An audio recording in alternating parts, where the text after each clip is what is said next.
Prefekti i ri i Qarkut të Tiranës, Shkëlqim Hajdari, ka marrë zyrtarisht detyrën duke prezantuar prioritetet dhe vizionin e tij për drejtimin e institucionit. Në një deklaratë për mediat, Hajdari u shpreh se do të jetë në shërbim të gjithë qytetarëve pa dallim. Do të jem prefekti i të gjithëve. I autohtonësve të Tiranës dhe i çdo qytetari tjetër që jeton në këtë metropol pa dallime politike, fetare apo shoqërore, sepse Tirana është e fortë vetëm kur qytetarët e saj janë bashkuar.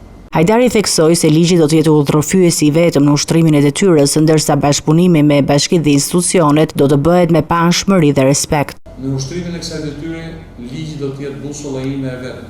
Drejtimi, koordinimi dhe kontrolli i ligjshmërisë së zyrtarisë së bashkive dhe institucioneve qendrore në qark do të bëhet me pashmëri, përgjegjësi dhe respekt për njëri tjetrin. Prefektura do të jetë një urë bashkëpunimi, sepse qytetarët kanë nevojë për institucione që flasin me një zë dhe punojnë për të gjithë, për një qëllim për të përmirësuar jetesën e tyre dhe shërbimet që duhet t'i japi shteti. Ai rrëfioi gjithashtu se pas një karriere 35 vjeçare në shërbim të shtetit shqiptar, posti i prefektit mund të jetë edhe detyra e tij e fundit në administratë, duke konsideruar këtë një mundësi për të kontribuar në zhvillimin institucional dhe rritjen e besimit të qytetarëve te administrata publike. Hajdari ka shërbyer në role të ndryshme në administratën publike dhe ka një përvojë të gjatë në menaxhimin e proceseve institucionale, duke u fokusuar veçanërisht te transparenca, koordinimi dhe respekti i ligjit.